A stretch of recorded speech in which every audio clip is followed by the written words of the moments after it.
Coming up on this week's edition of Wildcat Weekly, new classes, hockey, and Nico knows it can dance. All this and more coming up next.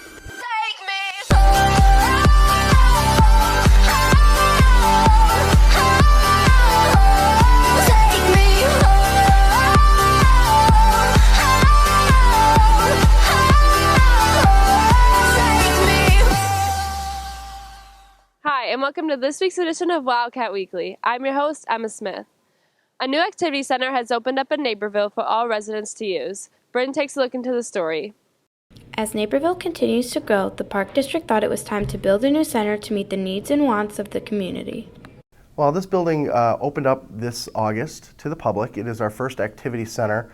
Our original center was the Barn, which was on Martin Drive, and it was built in 1963, and it had run its life expectancy.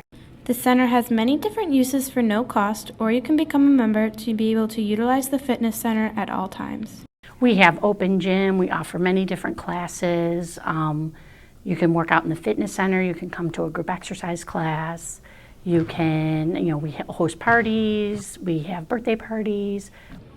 For Naperville residents looking for a place to work out, the Fort Hill Center would be a great option. We have a fitness center, which is for people 15 and up can get a membership. There's two levels. There's a cardio level on the second floor, weights on the main floor. There are many events being planned at the center for people all over Naperville to participate in. The building can be used by any resident or it's open to the public. We will be running some events here on site. We are going to be running a dodgeball tournament. We're going to be this fall, later in the fall, in November, late November, early December. To learn more about the Activity Center and fitness memberships, visit www.napervilleparks.org/Fort Hill Activity Center. And for Wildcat Weekly, I'm Bryn Ocon. Each year, Nico introduces new courses to the school, but one course this year is more unique than normal. Chris learns more about this exciting class. This year, Nequa introduced a number of new courses, but the one that stands out most is the American Sign Language class. American Sign Language is the language of the deaf. When I say deaf, anyone who has a hearing loss of any sort, whether mild or not. And it's the language of the deaf in the United States as well as in Canada. The classroom on a day-to-day basis is not your normal foreign language class. The material they learn is more hands-on. Learning American Sign Language and learning other foreign languages overall is similar. You still have to learn a new grammar structure.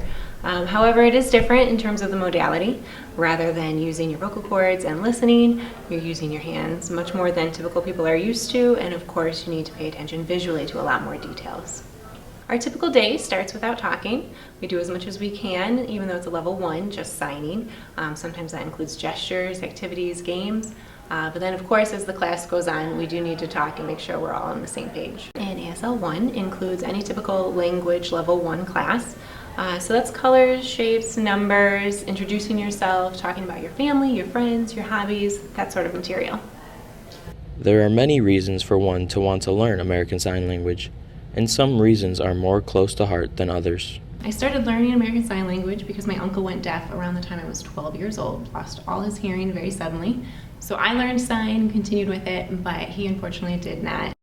If you are interested at all in American Sign Language, contact Mrs. de Guzman in D107. And for Wildcat Weekly, I'm Chris Bagayski. Once again, hockey is off to a great start. Keegan shoots into the story. The varsity hockey team has been dominating the competition this year. With a 6-0 record in league play, the hockey team's goals look well underway. So some of our team goals would be winning the league title, because 2 years ago, Nico Hockey won it, and then the year after that, which was last year, we came in second and didn't win, we were runner-up. So we want to come back and be able to win that title and get that trophy and bring it back.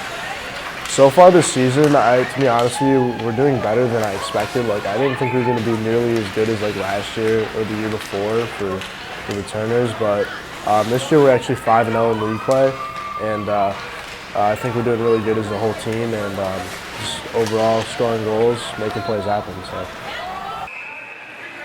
A lot of the defense is made up of primarily new players on the varsity level, and the leadership comes from the returning players on offense, which helps the team's overall success. We always have a preseason tournament, and Nequa's only been in the semifinals once in that tournament since the club started. And this year we got to the semifinals, so that was a big deal. And then we were 5-0 in league, and we're hoping to go 26-0 in league and set the record for most wins in a season, and that's one of our goals. Good luck to the varsity hockey team, and for Wildcat Weekly, I'm Keegan Sharko. A lot of students are unaware of the slight change that the football stadium has undergone. Scott has more with the story. You know that it is our recommendation. 3 groups are recommending that on October 7th, 2016, that we rename Wildcat Stadium Barrows Stadium. Mrs. Barrows has been the only athletic director at Neuqua Valley High School, and at the last board meeting, Dr. McBride announced that the football stadium be renamed after her for her devotion and her years of service. When he made that announcement, I must say I felt a great amount of pride in the success our program has had, my leadership being here for the Wildcats. So it was exciting, but I wasn't still. I kind of went to a different zone in my head about this whole experience, and I'm so fortunate to be able to represent Neuqua Valley in District 204. Not only is Mrs. Barrows honored by this, but other staff members and coaches have expressed their respect and admiration for her. She started, as the athletic director here, the first athletic director ever, so really kind of the identity of Neuqua Valley Athletics is kind of what she's built, or definitely what she's built and carried on through the last, 20 years. Even though Mrs. Barrows will be retiring, she will always remember this school and all the people within it.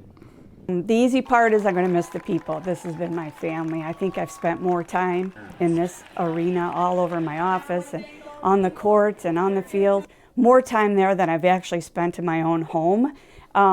So this is my family too, and I'm going to miss the people. It's going to be very difficult. Enjoy retirement, Mrs. Barrows. Thank you for all your dedication and hard work you have done for Neuqua Valley. And for Wildcat Weekly, I'm Scott Anderson. Teams from all around the school are getting ready to compete for the title of Neuqua Dance Champions. Mason Dances is waiting to the story. Various teams from around Neuqua have been preparing for the school-wide dance competition that is known as Neuqua Dance. It works as a fundraiser for the Orchis Dance Company and their show in February. Neuqua Dance is a school-wide dance competition to promote school spirit and also serves as the main fundraiser for our Orchis Dance Company 2017 showcase.